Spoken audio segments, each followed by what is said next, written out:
Welcome to Horror Bois. It's a podcast on the internet. I'm Austin, joined as always by Chris. Yeah, we are the Horror Bois. Yeah. And this isn't just any old podcast on this old internet. That's That's where we are with this at this point. This is a horror movie review podcast. I wasn't planning on doing this old bit actually in the podcast again, but then it just literally naturally flowed. It was in your vocabulary. It really is. That's the intro, apparently. We're not any old on this old internet. Alright. Let's talk about a movie today, because that's what we do. Because it's a horror movie. I just said that, remember? Were you listening? No, Yeah. you weren't? You checked out? Fair enough. I know. People have that TikTok, attention span nowadays, so we didn't hook them in the first 6 seconds. They're gone already. That's fair, and I respect it. But yeah, today we're going to be talking about the next installment of Scream. We're going to be finishing up our coverage of Scream, because, Scream 6 is coming out in March. Dropped yet? Yeah. But yeah. The fifth installment, also known as just Scream. Scream. Or Scream 2022, if you want to call it that, to differentiate it. Or Scream 5, as I've definitely seen people call it, because, fair, it's the fifth Scream movie. Yeah. But yeah, let's talk about who made this dang old thing. I don't know what that was. Yeah, that's old. Which old person made this dang old thing? They're honestly not pretty old. We got our directors for this, which are, they're the team known as Radio Silence of Matt Bettinelli-Olpin and Tyler Gillette. The racer. Yes. Yeah. Radio Silence has also made made a segment on the original VHS as well as Ready or Not. They made the movie Ready or Not. I enjoyed that movie. Yeah. I think. Yeah. I've heard good things about it. I haven't seen it yet, but also I'll bring them up here just because they are the third member of Radio Silence. We also have our executive producer Chad Villella. Is how I would assume the name is pronounced, knowing how Spanish works. But also, maybe it's not a Spanish name, and it's Villela. It could be. I'm pretty sure it's Villella. But Villela. Yeah, it could be Villela. But yeah, they are Radio Silence. Our writers for this movie are Guy Busick, who also wrote Ready or Not. Also not to be confused with Guy Busey, or Gary Busey, rather. Yeah. Because they're different names, yes, don't confuse them. Sounds similar, not the same person at all. And as well as James Vanderbilt, who also wrote The Zodiac, Independence Day Resurgence, and both The Amazing Spider-Man 1 and 2. Oh. Yeah. Well, he's at least got The Zodiac under his belt. Yeah. And The Amazing Spider-Man 1 was fine. No one has that was a passable movie for sure. And let's be honest, a spoiler. I think he wrote a pretty good movie this time. So, so even if his past track record didn't speak for it, I think this movie should. And also, lastly, on the behind the scenes kind of not lastly at all. Sorry, but someone else. Another executive producer I will mention is Kevin Williamson is still involved as an executive producer. He also did help them write it. He wasn't a writer on it, but he was involved in helping them keep consulted. The vision. Yeah. So he is still involved. Then we have a couple more things I'll just knock out because once again I could bring them up more and they're more relevant, but I might forget, so I want to do it now because I want to make sure everyone gets the credit they deserve.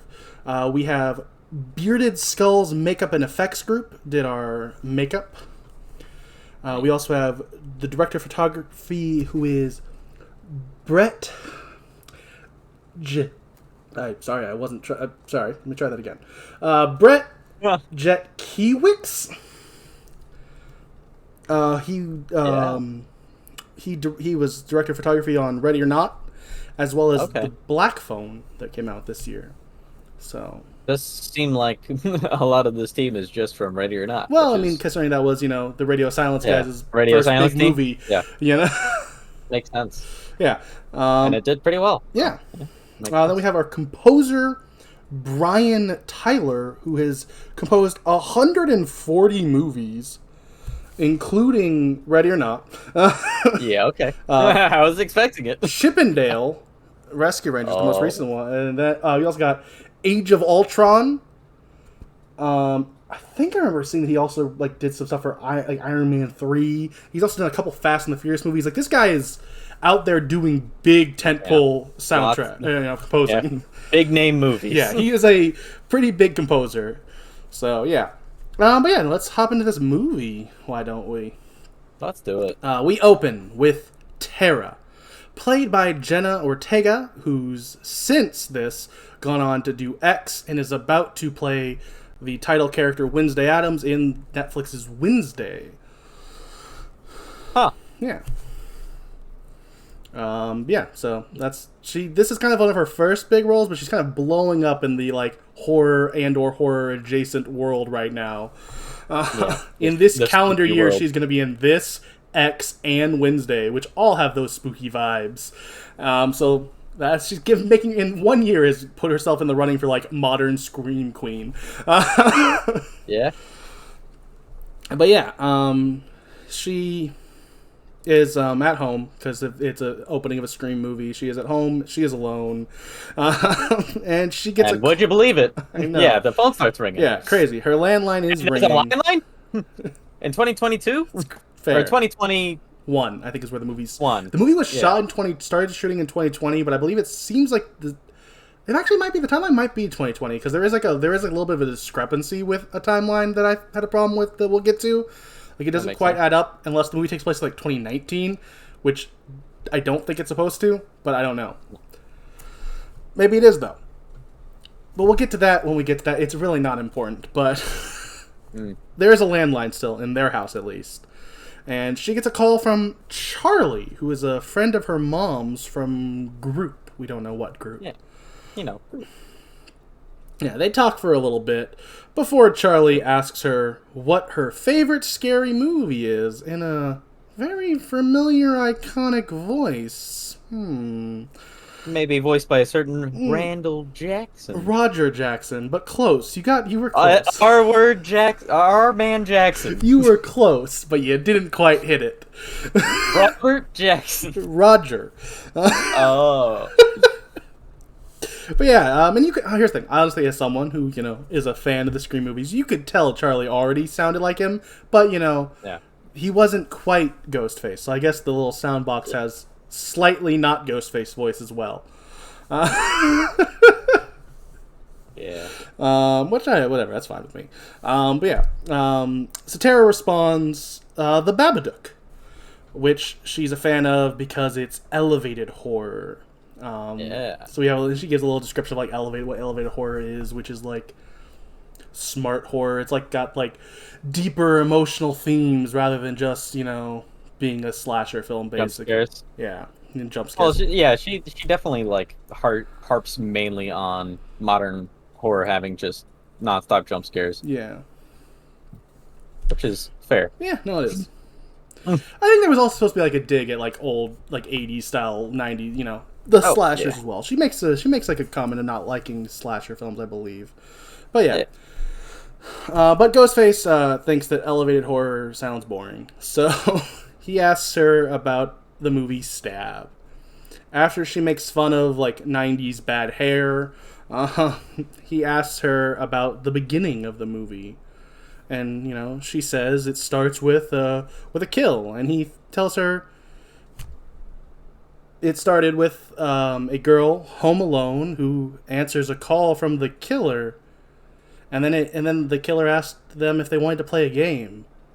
He then asks her if she wants to play a game. Oh my gosh, is he a killer? Oh my gosh, is this the Ghostface? Oh, Ghostface. Not to be confused with Ghostface Killer. That's a different... yeah, that's a rapper. Yeah. Completely different guy. Yeah. Lost my place because, it's a podcast. Got to do that at least 7 times. Asked her if she wants to play a game. Yeah. But yeah, so she hangs up and she locks the door with her phone, as well as she texts Amber, who she's been texting this whole time, but she texts her on the phones, and, then the phone starts ringing. Then Amber tells her to answer it. What? But how could she? Well, the answer is then Amber texts saying she's not Amber. So there's your answer. She's not Amber, obviously. How else could this be happening? Ghostface then sends her a video of him watching Amber do her hair. As Tara has to answer, this is happening while Tara answers the phone call that's been ringing for the past minute that Amber told her to answer. Well, not Amber. Well, not Amber. Yeah, Ghostface. Ghostface wants to do stab trivia. Ooh. Tara would rather do It Follows, Hereditary, or the Vivitch trivia because she is a fan of modern elevated horror. And I know it's The Witch, but I will always call it the Vivitch because it's funny to me. I want to make sure I get out ahead of it so people don't think I'm just stupid. No, I know it's The Witch. Years from now. I just think it's funny to call it the Vivitch because that's how it's spelled. But yeah. Yeah. But Ghostface insists that it has to be Stab trivia, and he asks her, who was the main character in Stab? She answers right with Sidney Prescott, but that was just the warm-up question because it was too Everybody easy. knows that. Everyone knows that. Because Sidney's been in all of the movies but the most recent one. Yeah. Which I also feel like might be one of our first minor continuity errors. Because in Scream 4, they do make a comment of she sued them to have her stop being in the telling her story, which I guess maybe they just weren't telling her actual story after that, but her character was still around. It's possible. It is. But yeah, I feel like if you were suing them to stop using your name and likeness, you would not have your name and likeness be in 3 more movies, or 4 more movies, but I don't know. Well, here's the thing. It's a slight minor thing. I don't care. Yeah. But yeah. So yeah, question. So now the first real question is, who wrote the book that Stab was based on? After a moment, Tara is able to remember the answer is Gale Weathers. Woo, Gale Weathers. Woo. Legacy characters. Woo. Sorry? Said, woo, legacy characters. Yeah, legacy. Well, we haven't got to that part of the movie yet, Chris. Question 2, who plays the first victim in Stab? This time, Tara has to use their IMDb knockoff, but she does answer it right with Heather Graham. Question 3, who was the killer in Stab 1? Well, she enthusiastically answers Billy Loomis, which, isn't fully wrong. Half right. But he informs her that it's not going to count because it wasn't just Billy, it was Billy Ann Stumacher, who she forgot. Yeah. So Ghostface says, someone has to die now. And hangs up. So Tara goes to leave and save Amber, but Ghostface is at the front door and gets a good little slice in on her gut before she pushes him back outside. She then rearms her security and is about to call the cops through her. She calls she hits the. She does actually. Sorry, she does call the cops by hitting the button on her security to call them. Yeah, security app on her phone. But then we get this really cool, really well done, back and forth scene of her turning on the security and then it getting turned off, and back. It happens a few times there, and it's really well done suspense of it's a really cool modern take on this because everyone has security apps now. If you could hack into that could get you into their house if they try to lock you out. I like it. Yeah. And then after a while, she gets another call from Ghostface. Which I just lost my place to remember what he says. And he says, hey. Here's what he says. He doesn't say hey. But he says, do you think I made it in before you could rearm? Before immediately jumping out and attacking her, stabbing her in the gut again. The gut? Yeah. She tries to fight back, but gets her leg broken with a stomp. She then gets a knife through the hand. And then 2 stabs in the back as we hear the police arriving. Then Ghostface lifts the knife again and brings it down into our title card. Transition. It's happened since, I think, Scream 3 we've been doing that. It might be Scream 2. I don't think so, though. But yeah, it's cool when they do it because you get the little slice on the title card. I like it.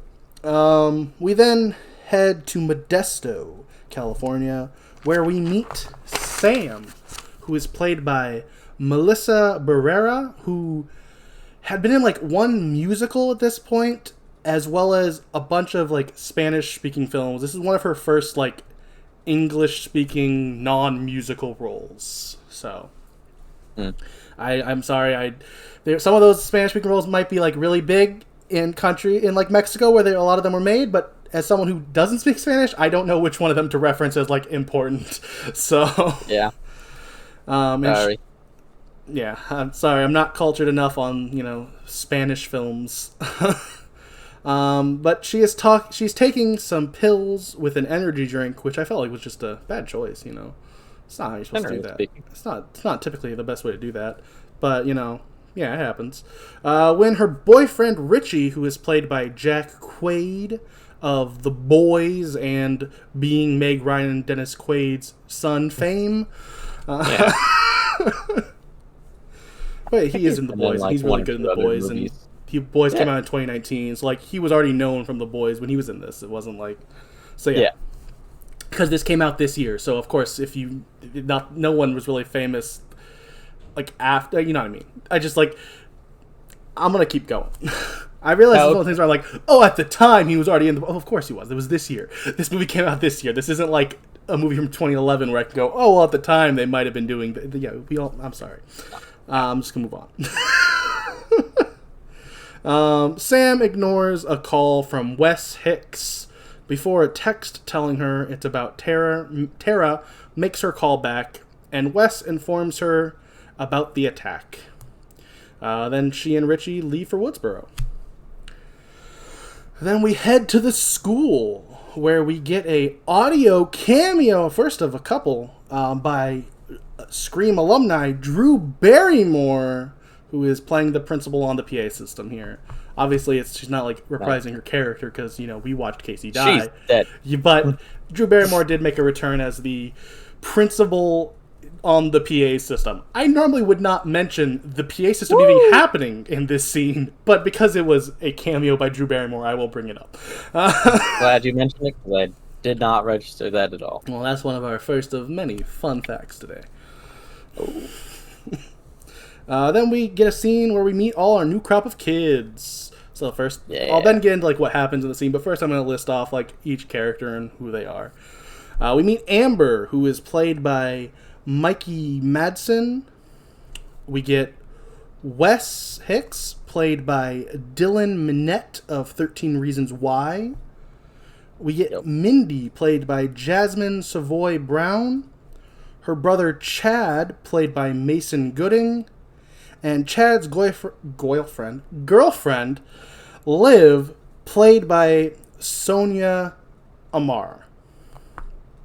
So that's our new crop of kids. There you go. Yeah, Amber isn't happy that Wes called Sam. Chad wants Liv to accept his Find My Fam request so he can know where she's at and know she's safe, but she doesn't want to. It's also hinted at in this scene that they're not currently playing harmonica, and he kind of wants to, but he's not going to pressure her. Yeah.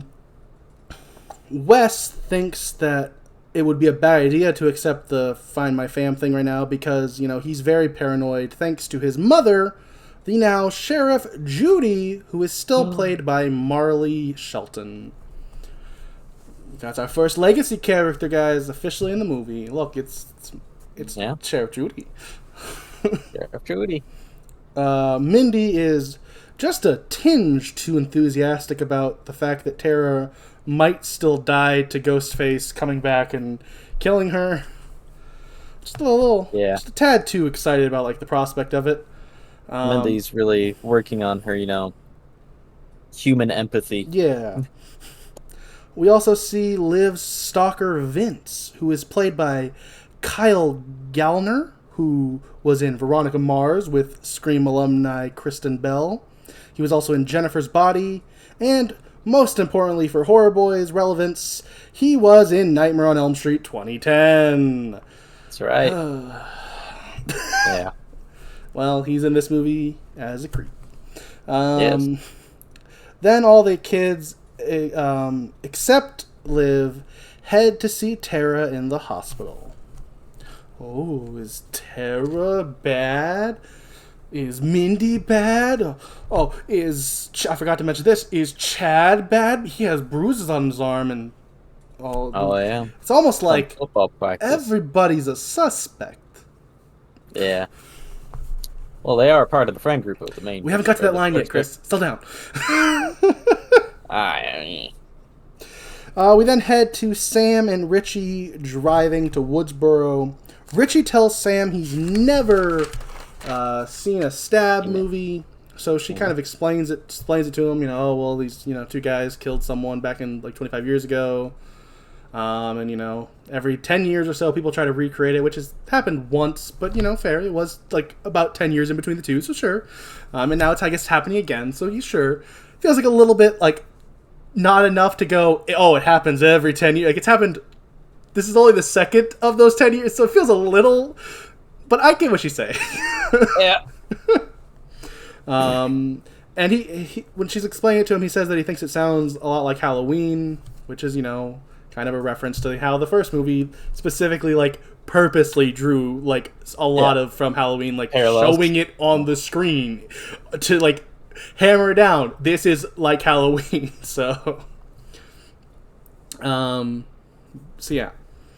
He asks her if she knows why someone would want to kill her sister. She says no, and then stares out the window like she probably does know.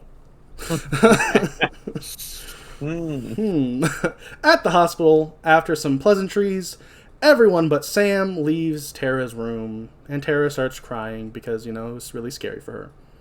Yeah. Before we cut to the pool hall, where Amber voices her dislike of Sam, and she kind of gives her reasoning a little more here, which is, for changing after her and Tara's dad left, and then Sam herself...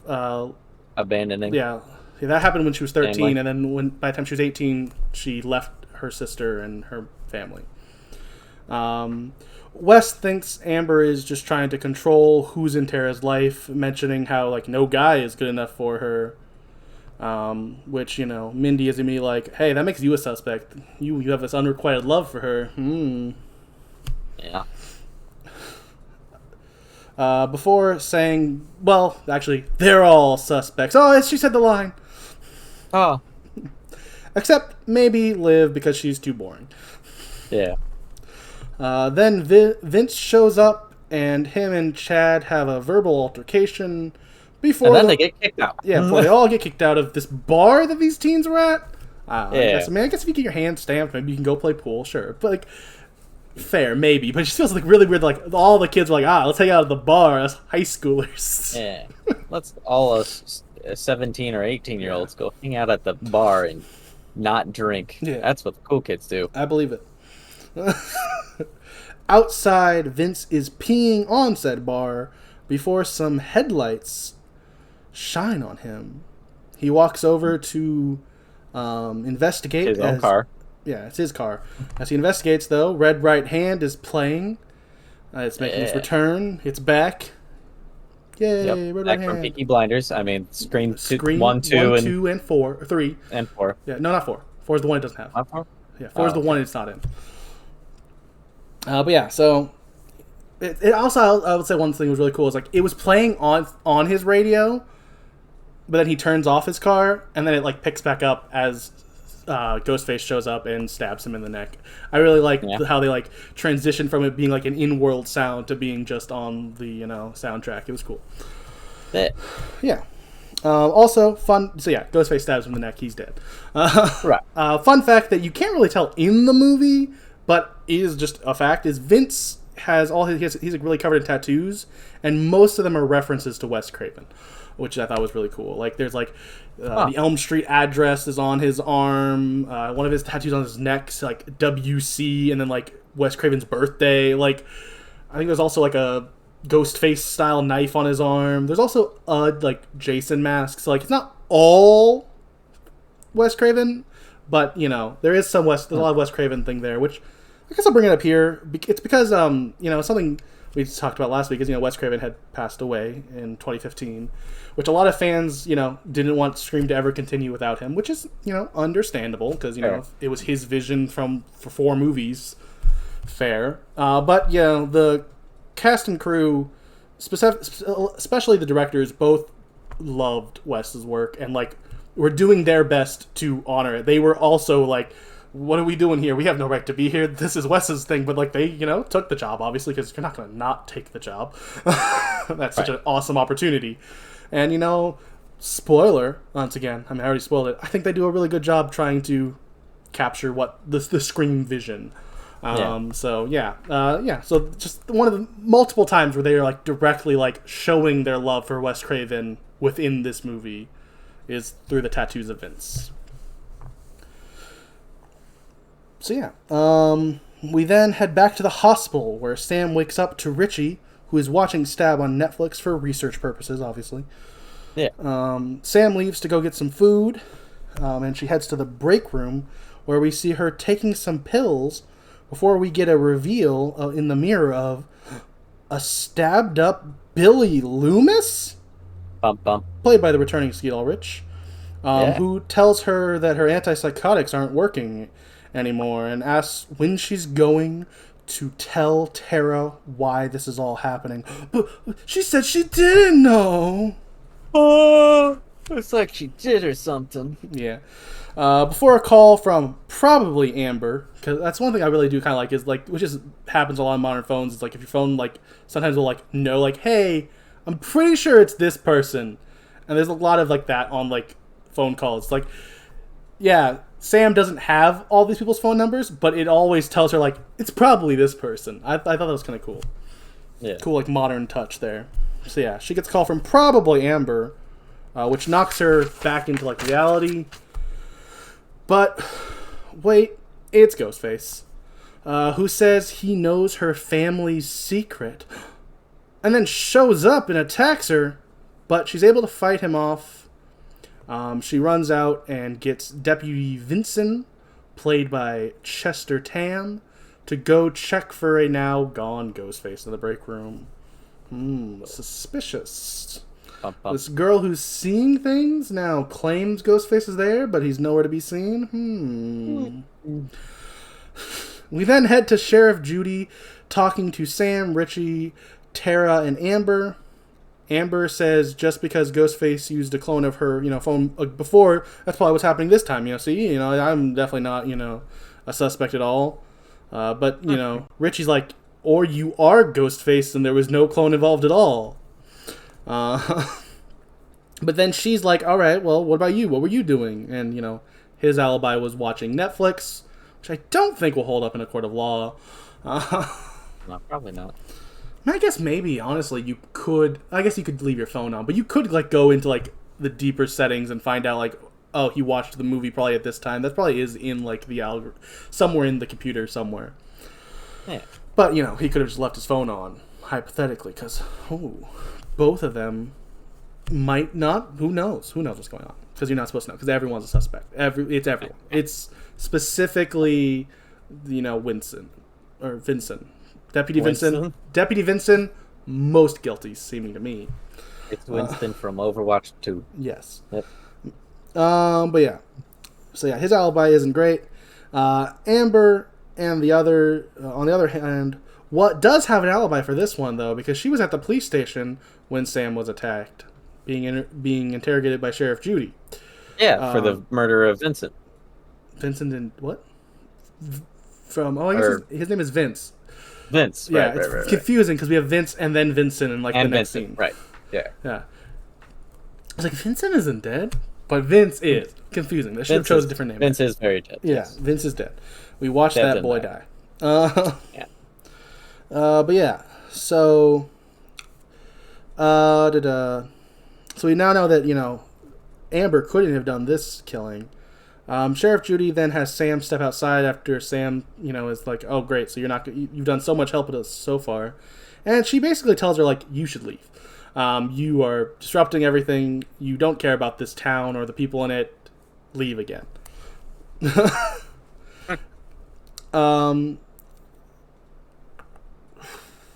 Sam then walks back in and has Amber and Richie leave the room so she can talk to Tara. She tells her in a lot of words. I'm going to condense this whole scene that's kind of, emotional, but down into like 2 sentences, because that's basically the gist of it. She's actually the daughter of Billy Loomis, and that's why she left. Yeah, so he's the real dad, and she's the reason Tara's dad left, and then, that made her change, made her do all the drugs, and then she left too. I will say, this is normally the point where I'd go, but this scene was actually really well done, and it's not bad.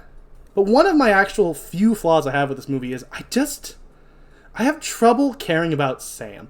I think everyone around Sam is doing amazing work. And it's not like the actress who plays Sam is doing bad work. It's just not quite there where I cared about the emotion she was showing in this scene. I was like, all right, you're just crying. I haven't really got to care about your character yet. But I don't know, maybe that's just me. She didn't quite get there for me. Everyone around her, I love. All of her supporting cast, spoiler, she's the main character, which you could argue makes this flaw a slightly bigger flaw, is the one actress I disliked the most in the movie was the lead. But yeah, but it wasn't really the point where I hated her. Yeah, it's not like she took me out of the movie really at any point. This is probably the closest scene to that, because this scene is very much all her and all her emotion, and for me, it didn't quite get there, but, it's not a bad scene. I just wanted to, do my classic, Austin, well, here's the scene happened, but, we're going to move on. But I wanted to, I couldn't do the normal way I do it, but it's a great scene, because I didn't actually think this was a great scene. And I want to be honest with our fans. And, what else can you do? Yeah. But yeah, so Sam's real dad is, Billy Loomis, and she's the reason, at least according to her, that, her dad left. Yeah. Right. And then, to all this, Tara tells her that she should leave. Right? Or is that a different scene? Yeah. Yeah. No. That is. And then as soon as she leaves, Richie's waiting right outside the door. Richie was listening in. But, he's not going to leave because, he should. He even admits it himself, but he's not going to. And she gives, honestly, kind of a good line, fun little meta lines of, this is the point in a horror movie where people yell, leave, do it. And he's like, no, I love you. I'm not going to do it. I love you. Yeah. And she does not say I love you back. Just want to make sure that's clear. She calls him stupid. And he's like, yeah, fair. I'm stupid. We then head... Oh, sorry. The scene ends with them going off to look for an expert on this. Who could that be? Well, we head to a trailer where we find Dewey, played by pro wrestling legend David Arquette, who's sitting down to watch Gail, still played by Courtney Cox, his new show in New York. Then Sam and Richie show up, and Dewey tries to send them away. He's like, I'm not helping you. But after being told about, her being Billy Loomis's kid and the fact that her and her sister have been attacked, he agrees to talk. Once inside, Dewey says she should be suspicious of her, love interest? Of Richie, because, the number one rule of surviving a stab movie is never trust the love interest. Is really only true in the first one, but Yeah, it's fine. Yeah. Jennifer Jolie should not have trusted her one-time fling of Roman Bridger in the third movie. So never trust the love interest. Even though that was not a love interest, that was a discussion on Hollywood, producers and directors taking advantage of actors. But whatever. Who's the? I guess most of the time it's that comes up every other movie. Pretty much is don't trust the love interest, and then the love interest is innocent. It's don't trust your boyfriend Sydney in 2. Oh, he was an innocent guy. Now he's dead. Don't trust Trevor. He seems guilty. Oh, he's innocent. Oh, okay. Yeah. Oh, I guess Trevor was supposed to not trust his love interest. It all makes sense. Yeah. And we are all the love interest of Billy's mother. So, No, I disagree. Oh. All right. Richie does not, like this. He's like really defensive. Like, why should we listen to this guy? What does he know what he's talking about? But Dewey kind of just presses on with rule number 2. The killer's motive is always connected to the past. Ooh. Rule number 3, the most important rule, the first victim's friend group always includes the killer. So Sam, she asks him to help her, but he says no. And he kicks him out. After they leave, he calls Sydney, still played by Neve Campbell, who's going with a run with her and Mark's kids. Could it be Mark Kincaid from Scream 3? I believe it has been confirmed by the producer that it is supposed to be. But you never see him, but that's the Mark that she's apparently gotten married to. I guess they, weren't together in 4, but, they got back together afterwards. It could happen. And there's definitely, why was he at that, movie night at the end of 3? So, there was a hint that maybe they could have a relationship at some point. But at the time, I guess maybe she wasn't ready. But since Scream 4, she's gotten ready. And now they have now they got kids. He warns her to not come back, which she has no interest in doing, so it's fine. She ends the conversation saying she's glad he's protecting the victims, but to be safe. Which, you could see, once again, I will bring it up here, and it could be said in pretty much every scene he's in, but David Arquette is always a great, fun actor, but he does such a good job, with the emotion and, in this movie. I think this is definitely David Arquette's best portrayal of Dewey. You can just see that, realization on his face of, crap, I gotta go help these kids now. Yeah. Then he, after he's off the phone with her, he texts Gail not to come back, because, he doesn't have the, heart to, he can't handle trying to talk to her right now. And he also sends her a little text saying, I hope you're doing well, smiley face. And then goes, I probably shouldn't have sent a smiley face, in the perfect David Arquette delivery. Yeah. I love David Arquette. I lost my place. Here we are. He then grabs his gun and he heads out. Sam, Richie, and Dewey all show up at the house at the same time, and they meet up with the friends of the kids, the friend kids.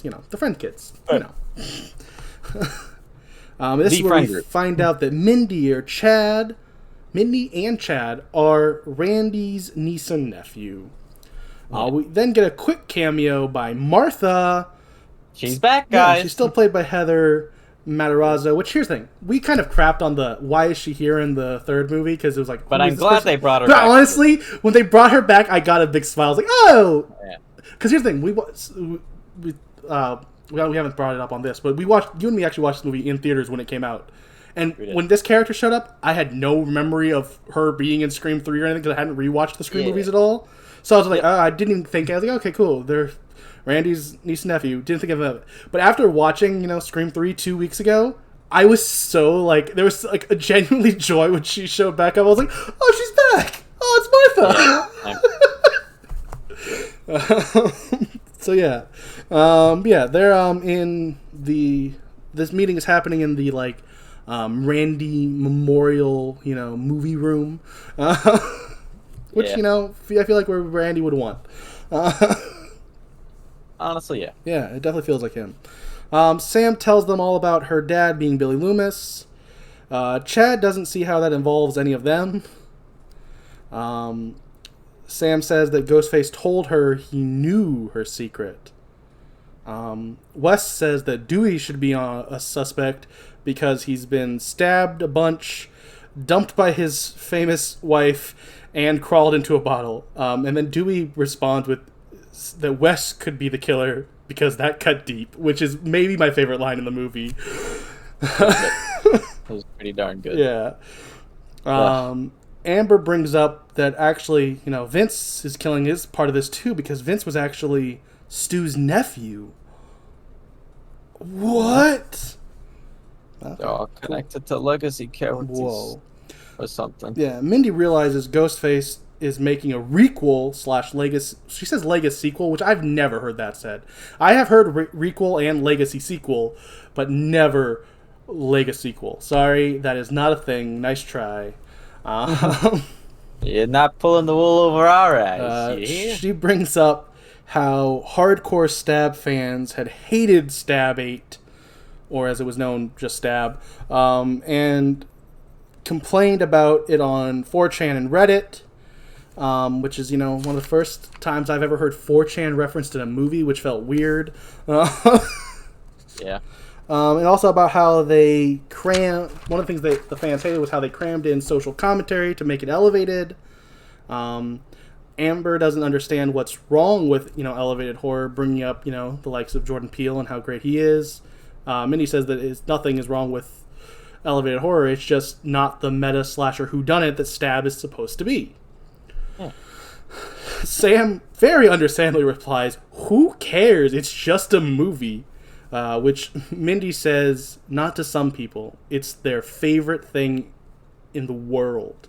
It's the thing that bonded them with their parents when they were 10, and yeah. She says that the killer must be remaking their own version of Stab 8 as a requel now. Dewey is confused on what a requel is, even though she kind of explained it, but, he's still lost.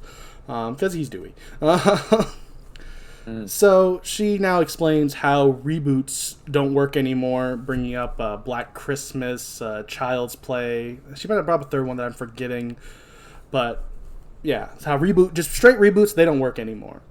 And then it says also, no one wants a regular sequel anymore either, which, to be fair, I don't know if there's actually any actual evidence of that. I mean, it's probably true, but I can't think of evidence of that being true recently, because a lot of the franchises with sequels just kind of stopped making movies so long ago. But I didn't have a problem with it in the movie. It was just a thing I'll bring up is I don't really know if straight up sequels wouldn't work now. I'd argue they might work actually better because, if you've listened to our podcast, we didn't like when Texas Chainsaw Massacre tried to be a requel for no reason. I would argue some movies should maybe just be sequels. But, it is what it is. Lost my play. Reboots don't work, and not quite a sequel either. Wait, wrong spot. Sorry. You have to do something new, but not too new.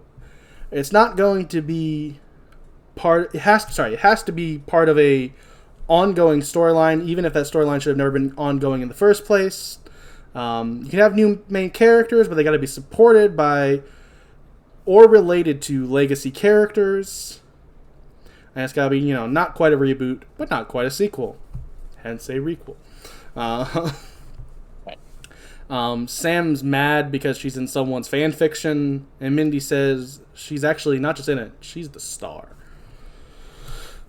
Liv asks, well, then who's next? And Mindy says someone connected to the OGs, bringing up how that would, put her and Chad probably as the next likely suspects. But then it could also be Wes. Yeah, Wes realizes his mom was in one of them, which she couldn't have been. Yeah. Because in the last movie, Scream 4, Stab 7 had already come out. And his mom was not involved in this world until Stab could have been Stab 8 if they based it off of Scream 4. So, but it's fine. Once again, this is a small hiccup that I really don't care that much about, but I will admit that it is technically a flaw of I don't know how his mom could actually have been involved in the Stab movies themselves. Yeah. Unless she was just the random deputy happened to be there from a story she wasn't actually even in, like one of the made-up ones she was just happened to be in, character-wise. I mean, I guess it's a chance, but I don't know. Just pointing out that it is technically not possible with the timeline they chose to give us, and it's kind of a shame because, it would have been very easy to just go, oh, the new movie was Stab 9. The one called Stab is Stab 9, but they didn't. They said it was Stab 8. So, whatever. Yeah. But Mindy says it doesn't really even matter because, he's just from one of the inferior sequels, so no one cares. Yeah. Richie says Mindy could just be, she could be the killer. Like, you could just be, saying all this to get us off your case. But she says, nah, it can't be me because I know who the killer is. And everyone's like, who? And she's like, oh, it's, Sam. It's the one that makes the most sense for a requel. Which, understandably so. Sam does not like being accused of this, so she storms off. Yeah. In the car, Sam gets another Billy hallucination who encourages her to go find and just kill the killer. And she's like, slice some throats. Yeah, she's like, no, I'm not like you. And then, she gets knocked out of that, hallucination by almost crashing her car. Yeah, as you do. Yeah, we all do that sometimes. Yeah. Sometimes, you're driving in your car with your best friend and he has to yell at you not to hit an old lady on the street. It happens. Yeah, happens to the best of Chris. No, Sam. Sure, yeah, just Sam. Yeah, just Sam. We head to Sheriff Judy, who gets scared by a noise at her house that just ends up being Wes with his headphones on, which I will say is once again, condense this scene down to one sentence because it can be, but it is drawn out a little bit and it's really suspenseful of her looking around and he left the door open and there is a bathroom that's right there that we see before and then you see him come back out of it. It's really well done once you know what's happening to be oh, there's all the little details of how we should have known it wasn't him, it was well done. I really liked it. Then Judy, she leaves to go pick up some sushi while Wes takes a shower. While on the road, Julie gets a call from Ghostface. What? I put that in the wrong spot. Huh? I have one of my little fun facts. Yeah, I have sometimes I'll have to add something in with a star and go up to the margins, but I put the star at the completely wrong spot, so it just threw me off. I was like, what? That's not in this scene at all. Sorry. Yeah, she gets a call from Ghostface, who gets her to rush home because he threatens to kill Wes. When she gets home, once again, this is one of those scenes where it is really well done in the movie, but it's really hard to explain more than just a sentence. Yeah, once she gets home, she runs up to her front door, but out pops Ghostface, who was hiding on her deck, and he stabs her in the gut. Yep, repeatedly, really viciously. He's repeatedly stabbing her. Also, I guess just to bring it up here, because I probably should have brought it up in the first movie or the second movie or something. I will always refer to Ghostface as he. That is not at all me trying to speculate on who Ghostface could be. Obviously I know because we already watched it for reviewing it, but Ghostface is male, even if the person portraying Ghostface is a female under the. Just for I just felt like I should bring it up because I feel like I always did, and sometimes I'm should I write they? Because Ghostface could be either gender in that scene, but whatever. I'm just it's not relevant, but I'm bringing it up because it's been on my brain as I was taking the notes. Ghostface is Roger Jackson. So. Yeah, Ghostface is Roger Jackson, so Ghostface is male. We then head inside, and once again, really good, kind of long scene that I'm going to talk about in a sentence. We then get a really fun scene where they do 4 different fake out, behind the door style, of Wes opening the door. He's not there, but the music basically is he going to be? There's a moment where he's at the... Lots of tension being built with... a bunch of them. Music. There's one in his bedroom as he comes out of the bathroom. There's one downstairs at the... Pantry, yes. Then there's one at the fridge. Then it ends with him going to the front door is kind of ajar, and he closes it. And you kind of expect him to have it not be able to close it because Ghostface is going to pop out there, but instead he closes it, then turns around and Ghostface is there. They get you with 4 fake outs before actually having Ghostface show up. And yeah, Ghostface stabs him in the neck in like a really nasty kill. Yeah, like it's like a really through the side and back out. Effect. I was like, yeah, it's cool. That was pretty impressive. Yeah, it's probably digital because it's 2022, but you can't tell when 2022 digital kills. Like it looked really good, and part of it might have been practical, part of it might have been digital, and I'm fine with that if it's done well. But yeah, it was cool. Is the point. Then we head to Sam, who shows up at the crime scene and meets Gail. They share a moment about how they're both sad about the sheriff, but also the sheriff was not really a fan of either of them. Before Gail goes off to talk to Dewey, we find out that Dewey's actually the reason their marriage didn't last, because he left in the middle of the night after only 2 months of being in New York because he just couldn't handle it.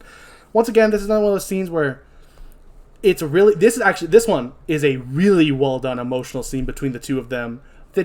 I can't do it justice by like reading off each one's dialogue or anything like that. It's just, there's no point. It's a really great scene of just these two characters, especially because of like the real life part of it. Like, these are two people whose marriage actually didn't work. So like to have that real life emotion probably behind each of their line, like it really worked. It was great. Gooey forever, even though they are literally not forever in this scene. They are not together, but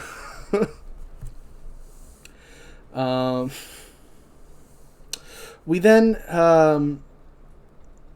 head to the motel where we see Richie is watching a YouTube video on Stab. Just Stab, not Stab 8. The kill count. Yeah, it's not the kill count. It's fair that you think that. Yeah, but it's the guy from the kill count. It's called Film Fails in the World, but yes, it is James A. Janice and his wife, Chelsea Rebecca, who are both involved with Dead Meat. They do the Dead Meat podcast that I've referenced multiple times, and now I get to like reference them in a movie, which is such a crazy thing. Something I didn't appreciate when I first watched this movie, because I wasn't a big horror fan and hadn't discovered Dead Meat yet at that point, because this was January. But since then, I've watched hundreds of hours of content with these two, and I'm so happy for them that they got to be in a Scream movie. That's awesome. We also get a couple other fun little things in this scene. During the video, we see footage of Stab 8, whatever you want to call it. We'll call it Stab 8 for the sake of not knowing what else to call it. Where a flamethrower wielding Ghostface is played by Matthew Lillard. Woo! Yeah. Stumacher! Yeah. Well, he's not supposed to be Stumacher, but like Matthew Lillard is the one under the outfit in this scene. Also, in one of the thumbnails next to the video, there is a video titled "Interview with Woodsboro Survivor Kirby Reed." So it is now canon, according to this movie, that Kirby did survive, which is not a spoiler really at all for me, because I mean I had already heard that she was going to be in and it's not a spoiler either. But either way, they officially in this movie canonicalize that she does survive and could come back. Yeah. I do also think there is another video that, like at the very bottom, that's like just speculating, like, did Stumacher really die? So like, maybe Stu might come back too, which I would also love. I don't care how they make it happen. I don't care if he should be dead in every way possible. I don't care. I love Matthew Lillard, and I'm fine with suspending my disbelief to bring back Stu. But it would be wild. But that one, I don't think that one had like a thumbnail or anything, while this one did have a thumbnail of Hayden Panettiere again. So like, it is confirmed she is still alive and had an interview talking to, I think, who was it? BloodyDisgusting.com, which is a real like website that also like did a lot of interviews with the actual like creators, which was fun. That like then they got a little reference to the movie afterwards. Cool. Nice. But yeah.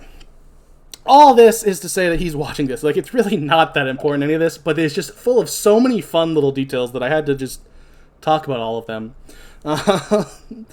Most of this is we're seeing most of what I just talked about in, like, the background as Sam calls Richie to tell him about the 2 new killings. But Sam does end up hanging up when she realizes that Deputy Vinson is there instead of at the hospital. What? Then her and Dewey, I almost said Duty, her and Dewey speed off towards the hospital. At the hospital, Tara is watching Kevin Williamson's Dawson Creek. Oh, that's pretty cool. Specifically, it's like an episode, I think, from season 1 that, like, if you listen to, like, the dialogue in it, and I believe this is a real episode, it is, like, kind of Kevin Williamson spoofing Scream in Dawson's Creek, which is just, man, that man is just loves weird meta stuff. Yeah. Before she hears a noise, and after getting no answer when she, calls for help, she, in like one of the most excruciating scenes ever, gets herself into her wheelchair. And like part of why it's so excruciating is because every time she has to try to move with it, she has to use her hand that's been cut. So you just like watch the blood come from it, like, and you hear her like just be in pain. Yeah, like whimpering out. Yeah, it is. It's so. Once again, there's a reason. I think there's a big reason why Jenna Ortega is getting all this work. She is so great in like being like a scream queen, really, like the person who's like in danger and in pain in these horror movies. She's doing a great job with it. Yeah. Really hoping that she gets a more central role in 6. Yeah, it'd be cool. Just because I also don't really like Sam, so that would also be cool. I don't dislike Sam. I want to make sure that's clear. I don't like hate her or anything. I feel like she was the weakest of the new cast. Well, not really. I mean, like, Liv did nothing. There's literally jokes about how she's boring, but yeah, I definitely feel like Tara's character was the strongest actress of like the new people introduced to the. I would say she's the strongest, and I would say the second strongest of like the new characters.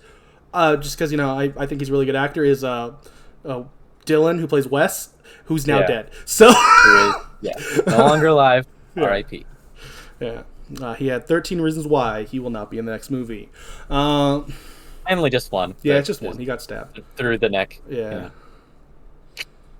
Well, it's not as clever to say one reason why. I had to say 13. Okay. So yeah, she's like painfully like pushing through the pain to roll herself to the door, and then she gets a call from her sister, but she has to ignore it because she's not going to like roll back in there to answer her phone. She then discovers a cop who has had his throat slit. She tries to get his gun, but it's already missing.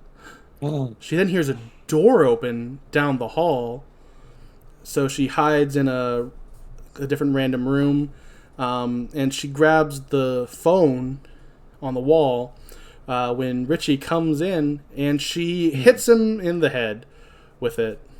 Yeah, understandably so. Yeah.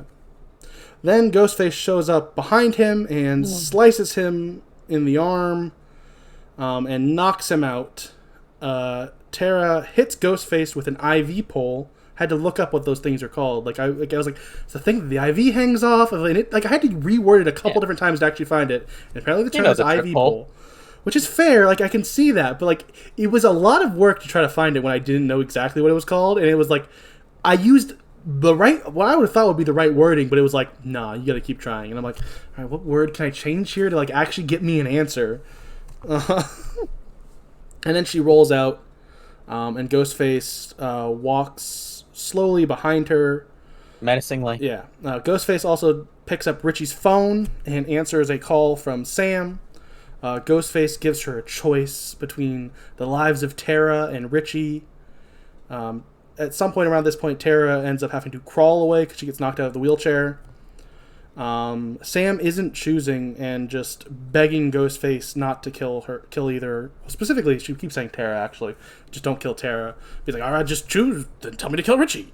But she's not choosing anything, and Ghostface is like, you're just weak. And she's like, maybe. Or, I'm just killing time. And then her and Dewey show up, and Dewey shoots at Ghostface, but he misses. Yeah, that'd be cool if people could hit people on the first shot. Yeah, they don't, though. But no, that would end the movie prematurely. Well, I mean, actually, we find out literally in this scene it wouldn't have, so he could have. Well, no, if they shot in one specific place. Yeah, sure, but that's to be fair, that actually isn't like how police are taught to shoot people because you shoot in the center of mass. So like he wouldn't have shot there. typically. But he does miss these first shots though. No shots hit at all. Ghostface, sneaks off after that. So Dewey goes towards pick up Richie, while Sam helps Tara up. As they're walking back, Ghostface pops out and Dewey pushes Richie down to the ground to save him, and him and Ghostface get in a little fight. Dewey eventually wins by shooting Ghostface 3 times, and he heads to the elevator, picking up, Richie again, and they all head to the elevator together. They're about to leave when Dewey remembers he forgot to shoot the head. So Dewey sends them away and heads back, and thanks to a phone call from Gale distracting him, Ghostface is able to attack Dewey, stab him in the gut, and then the back, and then lift them both up, ripping into him, killing Dewey, which, it hurts. Yeah. But yeah. Yeah. Ghostface says that it was an honor. Ooh. Oh.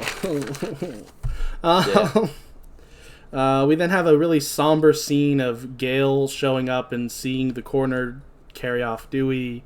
It's all just music and no actual, you can't really hear any of the dialogue. I don't think you even hear Gale screaming, but it's just, you can see the pain in her eyes, because once again, Courtney Cox is a great actress, and just this scene is just, it's heart-wrenching, because you as the audience are always already no, they can't do that, no, this is Scream 5. We've had 4 movies where they don't do this. This can't happen. Those 3 are protected. But now they're not. And it hurts. Yeah.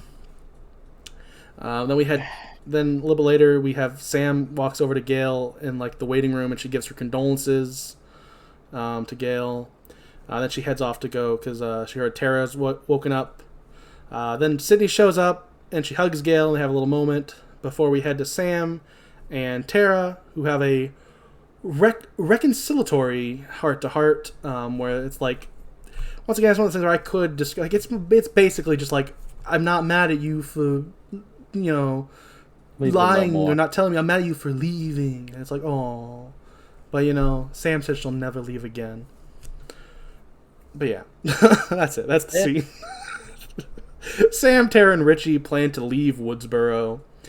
Sydney and Gale try to get Sam to stay and help take down Ghostface. There's actually a really funny line from Sam here where she's so let me get this right. A mom and a TV host want me to help them commit murder. And it's yeah. Technically, you could maybe argue it's not murder, but also I guess you could, because unless Ghostface is literally attacking you right now, even if it's maybe justified murder, if you're going out of your way to try to find and kill Ghostface, I think that does still count as murder. But I don't know. But I just thought it was a fun line of her being you want me to... And they're both yeah, correct. It's good. It's a good little scene. Before she's nah, I'm good. I'm leaving. No, I'm doing the right thing. I'm getting my sister out of here. I don't care about what you're saying, Sydney. No, I don't care if you say Ghostface is going to follow me after this. I just don't care. That's your life, not mine. I'm smart. Goodbye.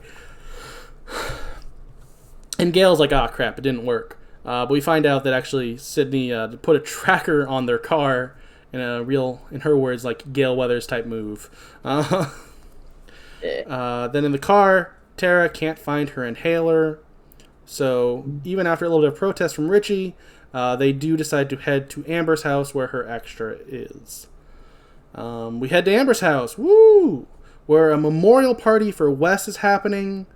And when we get there, Chad is leading a toast to Wes, which has a couple more voice cameos.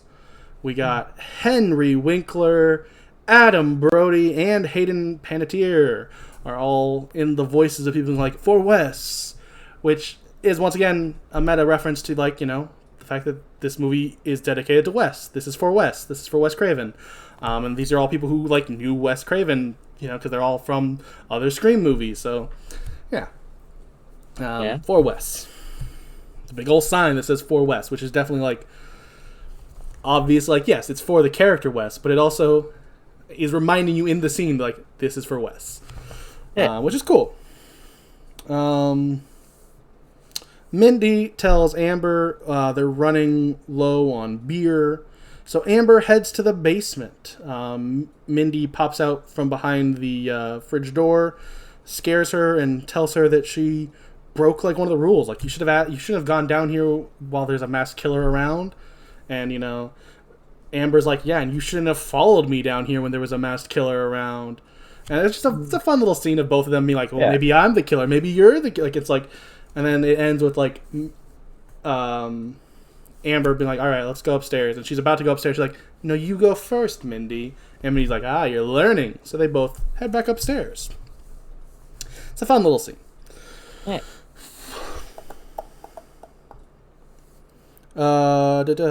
Upstairs, Chad and Liv are making out, and she's ready. She wants to go upstairs and play harmonica. But Chad says no, because, you know... Sorry, but I don't know that you're not the killer. You could be the killer. And Liv is pissed off, because, like, what the heck? But also respect Chad. Like, yeah, no. Respect to Chad for, like, being smart in the situation, but also, like... It's really insulting to Liv. It's like, she hasn't even done anything to make him... But yeah, I mean, I guess everyone's a suspect. I get it. But also, I get her reaction. Like, that is a fair reaction of being like...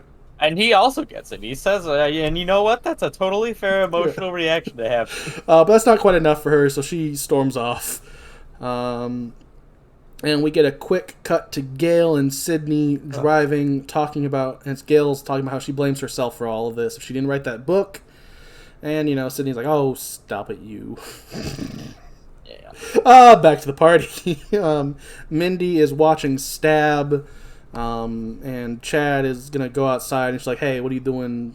And he's like, I'm going to go find her. And she's like, oh, don't do that. He's like, well, you're just going to watch this movie? She's like, yeah, and I'm going to get high, and I'm going to might make out with this chick. I don't remember the chick's name. But, yeah.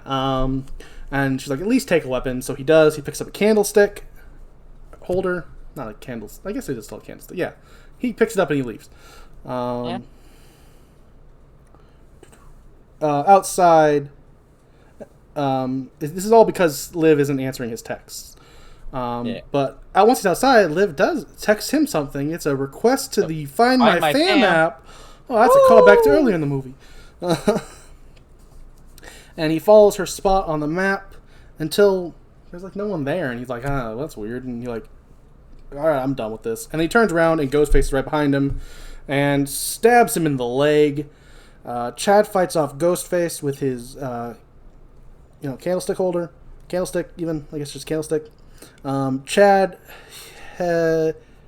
runs away and he hears on the app that Ghostface is getting closer. So he throws his phone away. He looks around the corner and, coast seems clear. So he heads out. Then Ghostface pops out from a shed that he was hiding in, and he runs over and he stabs him repeatedly, but he, runs away when he sees headlights of Sam's car show up. The whole carload comes inside, and Amber, it's like, all right, I'm kicking out all right, everyone leave. It's time to leave now. This is important. Go away. First they're like, no, but then Richie's like, no, leave. And eventually they're like, all right, why? Fine, whatever. We cut to another scene where someone is letting the like movie watching group of people, like the people on the other side of the house, be like, hey, some dad's kicking us out. Which, fun fact about that, we have another voice cameo. Woo! It's Jamie Kennedy's voice is the one who tells them to leave. I believe that is our last random voice cameo. But yeah, so the chick Mindy was making out with, she leaves. Mindy stays and just goes back to watching the movie. Richie comes in and is like, hey, there's no beer in the fridge. You know where any more beer? And she's like, yeah, it's in the basement. And he's like, all right, cool. You want to come? And she's like, no, but good for you for asking. And then he makes the mistake of saying, I'll be right back, and like does full Stu Macher. No, he doesn't. But he does go, there's a fun scene of them both going back and forth like, you said it.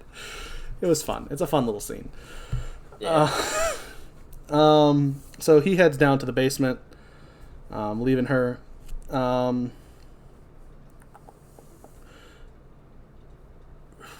Then Mindy comes in.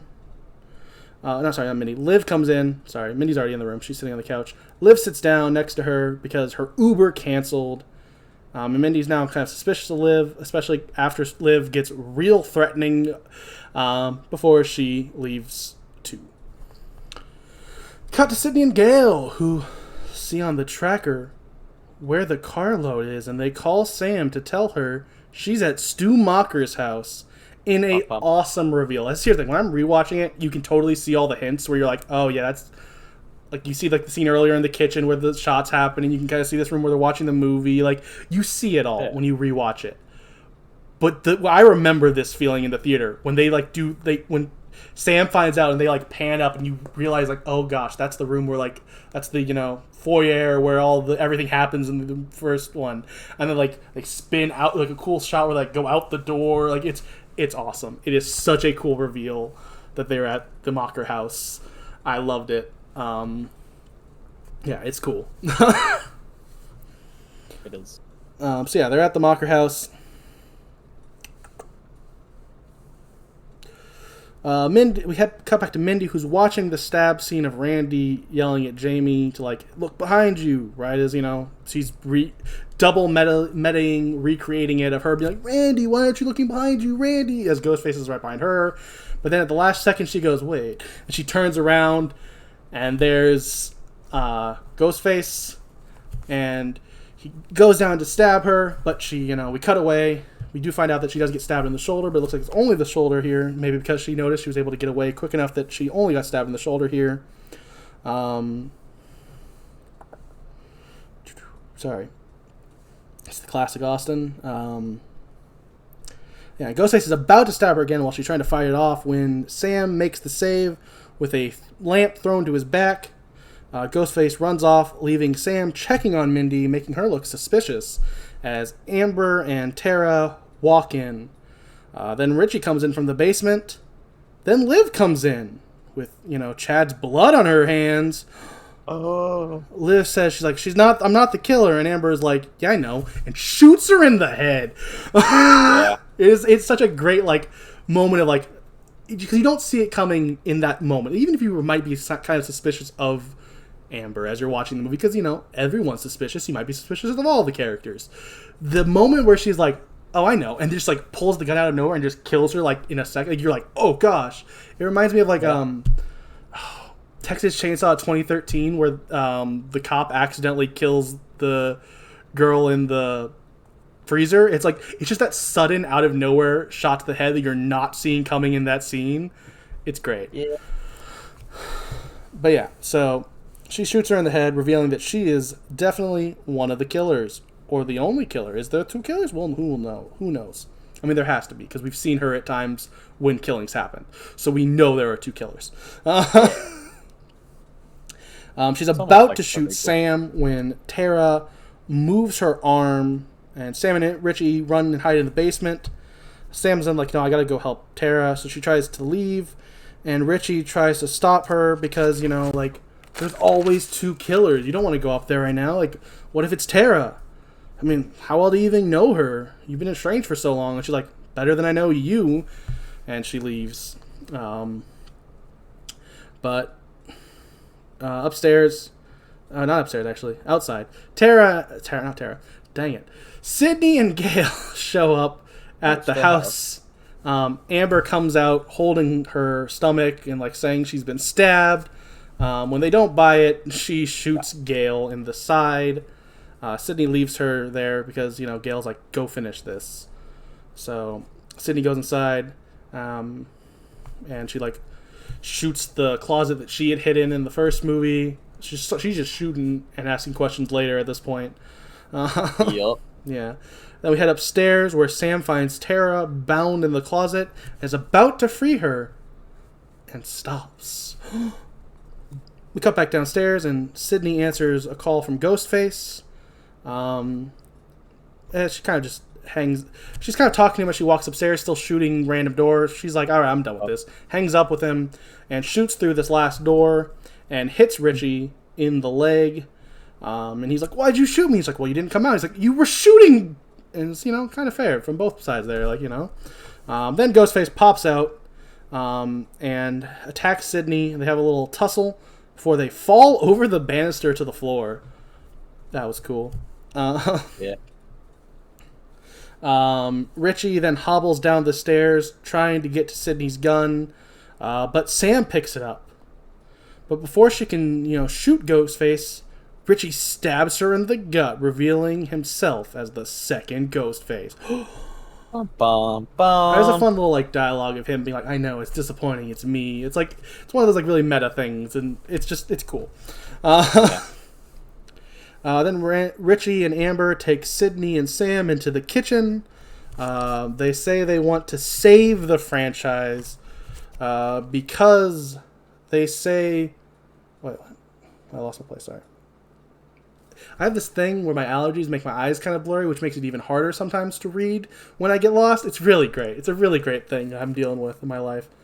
But yeah, they want to save the franchise because there hasn't been a great stab since the first one.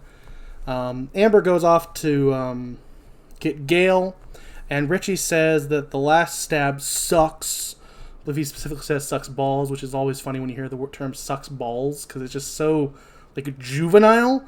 These movies typically have very vulgar dialogue, and they say the F word every other word. So then when you hear then sucks balls, it's just so wait, what? All right. Yeah. And people don't take the true fans seriously. People just laugh at them. But why? Because they love something? He then asks, how can fandom be toxic? It's about love. Yeah. Yeah. I believe this is around the time that Amber comes back in with Gale, and they both talk about how their plan is to help Hollywood because they're out of ideas. Richie reveals that Sam's not the hero, though, when she asks, why are you making me the hero of your movie? He's like, no, you're the villain. Because I guess they're going to set her up as the villain. And I believe Amber says, because, hey, there's no Michael or Jason in the stab films. That's the problem with them. There's no killer that keeps coming back. But, the illegitimate daughter of the original is a perfect one. Amber says it wasn't hard to find out the truth, though, because, Sam's mom was a drunk and it's a small town.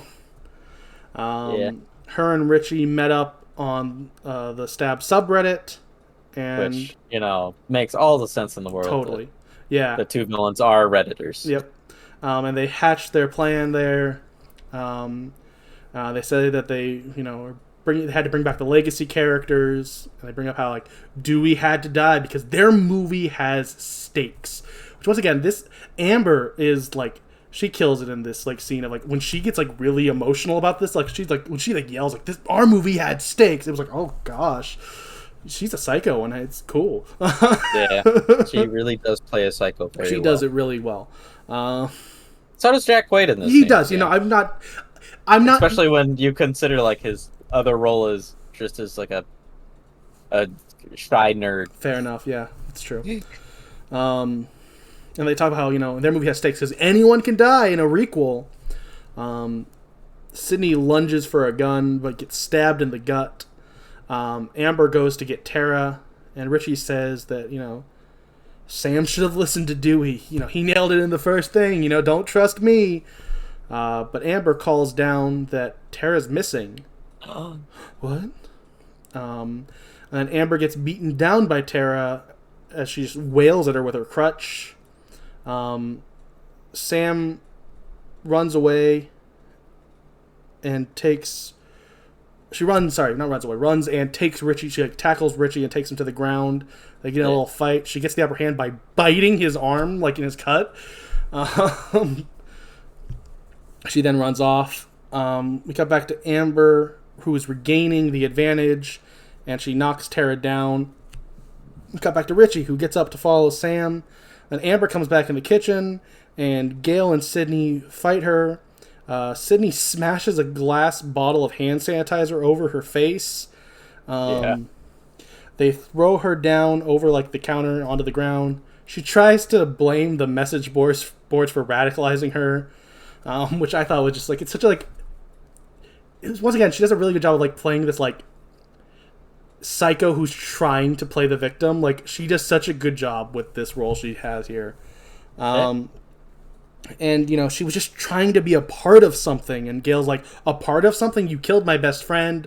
And then apparently, you know, this girl can't keep her lie going, though, because she's immediately like, yeah, I did, and he died like a loser. I mean, she didn't say that, but I can't say what she said.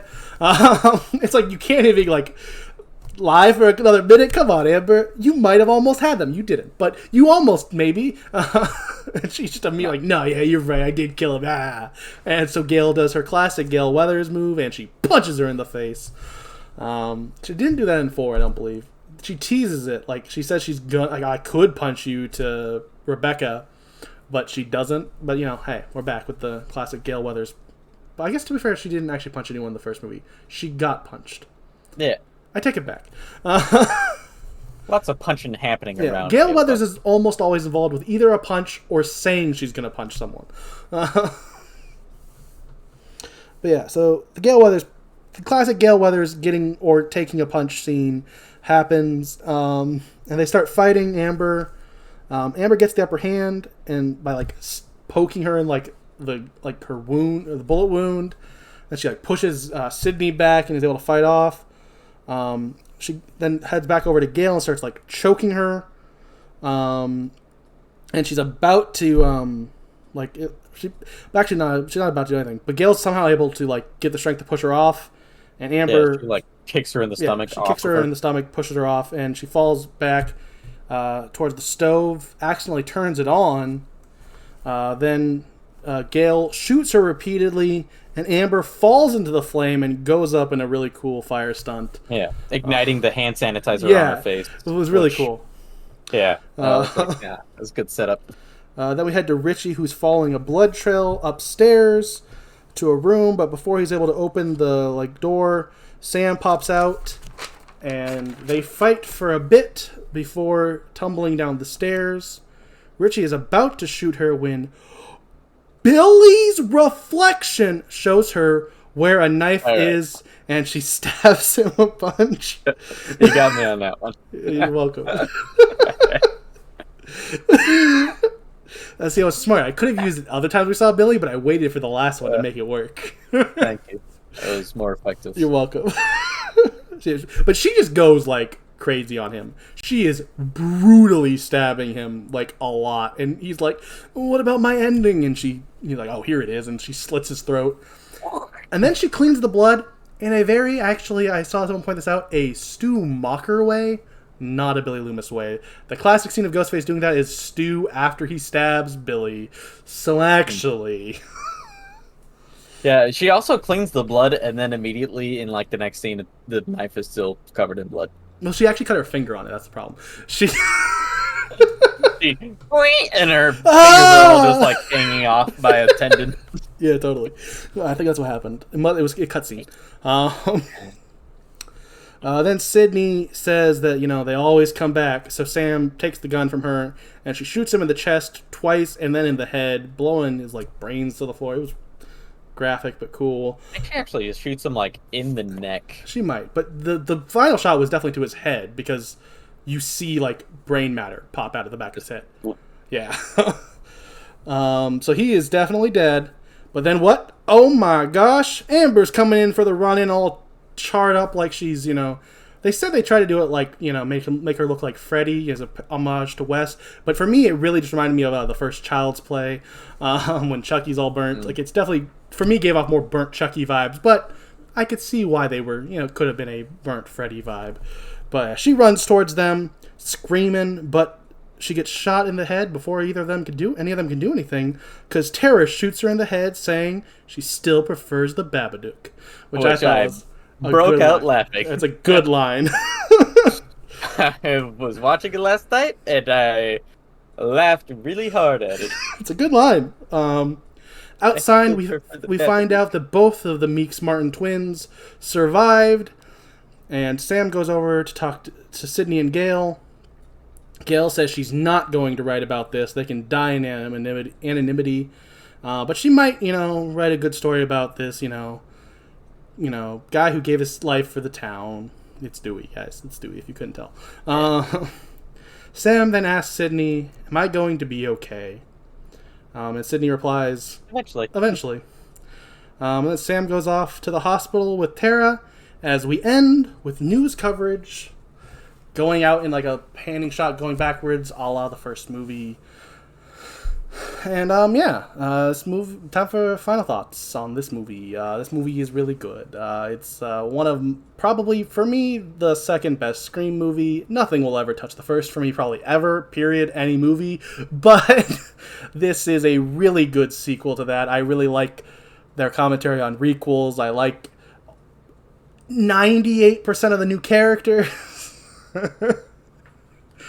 But I mean, to be fair, I've said it a couple times, but I don't hate Sam. I just think she's the weakest of the characters, and she's the one I'm supposed to care about the most. And that's what I felt was the slight flaw there. So, okay, there's the slight flaw. So I'm not just, saying the movie's perfect. I think that was a flaw. I think the main character was slightly maybe miscast, because I just didn't feel like her emotion hit me as well as some of the other characters when they did emotion. But, I still did really like this movie. I think I could be wrong, but I don't remember figuring out who the killers were when I watched this the first time until it happened. Like, they got me good. I was like, oh, okay. I think I was really buying into the Liv being the killer. But, then she got shot in the head, so that reveal was like, oh my gosh, wow, for me. But yeah, I also love the reveal of Stumacher's house. Like, yes, when you rewatch it, you can see all the scenes where you're like, oh yeah, I can totally see the kitchen's in the background of the shot. But when you're watching it for the first time, they have the party light going, and you're not expecting it to be there, so you don't think about it. You don't think about the similarities you're seeing in the house. So it was just that big reveal. Like, it got me good. I remember loving that. I still think it's awesome that they did that in this. But yeah, it's great. I think the Radio Silence guys, and as well as the writers, because the directors aren't everything. It's also the writers who aren't involved in Radio Silence. But they did a great job. They took the torch, and they took, there's a line about that for Amber's character about getting the torch passed to her. I think they took the torch really well, and they knocked it out of the park. Am I a little worried about Scream 6 because of the controversy with Sydney, Nev Campbell not wanting to return because she thinks she's underpaid and all that? Yeah, a little bit. I'm a little worried there, but I still really like this movie, and I'm excited still about that movie because it's a Scream movie. But yeah, it's great. I love it. And it's not perfect, but I really enjoy it. Your thoughts, Chris? That is fair. I also really, really enjoyed this movie. I remember, I think, definitely enjoying it a lot more the first time I watched it. But I appreciated a lot more that they did in this movie the second time I watched it, if that makes any sense. No, I understand. Sam's acting, the actress who portrayed Sam, her acting definitely felt like the weakest out of the cast. And having her as a main character definitely brought the movie down a little bit, but yeah, everyone around her was super solid. So it never was like something that, again, like Austin said, took me out of the movie. Overall, I just really enjoyed the movie. There's a few inconsistencies, but none that were so large that I was like, all right, I'm not on board with this anymore. I like the tie-ins with all the characters. And as a requel, I think this might be the best requel ever made. I'll say it. Ooh. It's a spicy take for maybe only fans of Halloween, and that's it, because I don't think any other one is really liked. Yeah!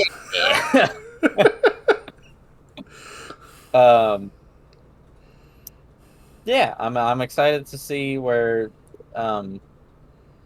Scream 6 goes. I'm hoping Miss is it Barrera? Yeah, that's Sam.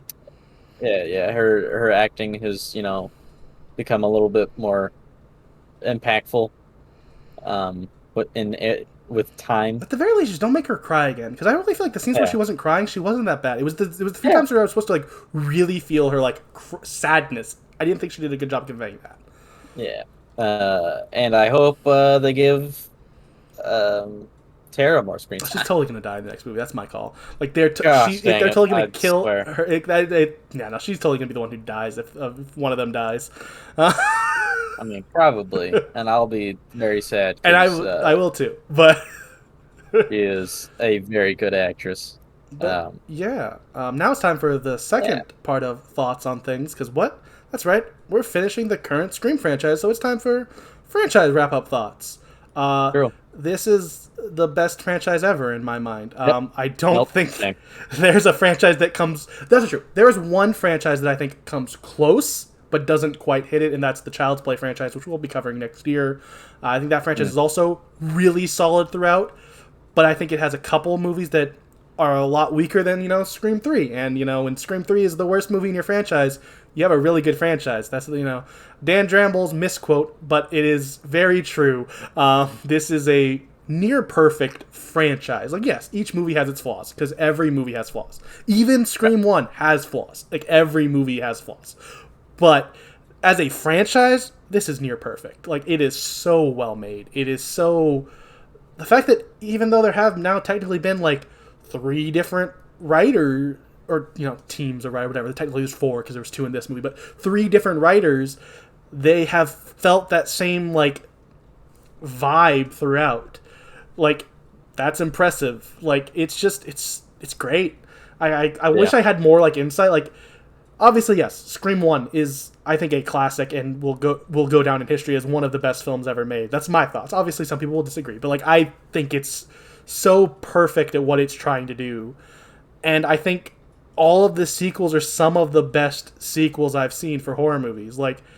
Yeah, none of them hit Scream 1 levels, but you look at all these other franchises we've covered, most of the time the sequels don't come that close to the first. And, this one, they're all really close and all great, except for 3. 3's only good. Wow. Only good. But yeah, I love this franchise. I genuinely look forward to Scream 6, even though I do have some reservations. But, yeah, that's my thoughts. This is great. Yeah, I'm going to echo Austin and say that this is definitely the best franchise we've watched so far, and probably will watch, which is both great and also unfortunate. We have peaked, and it's all downhill from here. Just kidding. But yeah, I really enjoyed this franchise as a whole. There's not been a point watching any of these movies where it's like, oh, I've got to watch another Scream movie. Oh no, God, I just want it to end. I'm like, oh hey, I get to watch another Scream movie. All right, cool. Well, I get to talk about it. Yeah, the worst was 3, and what really brought that down was Courtney Cox's haircut in that movie for me, and that was about it. So God rest her soul. She's still alive. Her hair's dead. That hair is dead, though. Yeah, thankfully. That hairstyle is dead and buried. Yeah. I had a really great time with this franchise as a whole. Very sad that we're not reviewing it until Scream 6 comes out. And we're gonna do it all again. Yeah. Just kidding. That is a joke. No, we'll cover Scream 6. Yeah. I'll squeeze it into next year's schedule just because I want to talk about it, I'm sure. Yeah. But yeah. This is the point where I tell you what's happening next. What's the next big franchise for Horror Boys? Nothing. We're not doing a franchise until next year. For the rest of the year, we're going to be doing a lot of one-offs. Or we have one first movie and a sequel at the end of the year. But for the most part, we're doing one-offs. And, I'm actually, the next 2 weeks, we're going to be breaking my own rules that I set.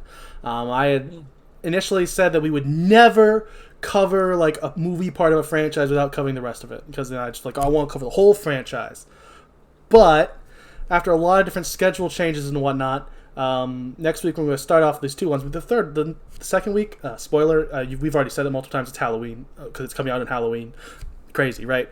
We just had to do that one. But next week, we're not talking about Halloween next week. So don't watch Halloween in preparation, fans. No. Or me. Yeah, or Chris. Next week, we'll be watching in my opinion, a little gem of a weird little 90s movie. We're going to be watching the first, that's the only one we're covering for now. We'll get to the other three later. The Wishmaster, which is a really fun, weird little movie that I watched earlier this year, and I just want to talk about it. So that's why we're covering it.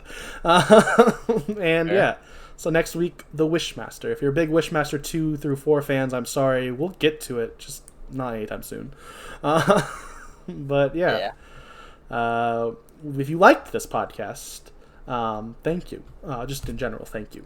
But specifically, if you want to like help us out in any way, you could head on over to your favorite podcast app of choice. Apple, Spotify, Google. If your favorite podcast app of choice is different, sorry, we don't have it. But yeah, we're on all those apps, so leave us a 5-star review to help us in that algorithm, so we can get more people to see us. Speaking of algorithms, we're also on YouTube. So if you want to watch this on YouTube, please watch the whole video so we get fed to other people. Because it's all about watch time. Woo, watch time. Yay, also, like and comment so we can, see your support. Even if, that'd be cool. We like to see your support. Also, if you want to support us directly, like you want to give us money, thanks. That's weird, but cool. Patreon.com/Horror Bois. Hypothetically speaking, if you actually go on certain of those tiers, we will make content for pretty much only you at this point, but we'll do it. Yeah. But give us a reason to do it. But yeah, I've been Austin, joined by Chris. We'll be back next week. Bye-bye. Bye.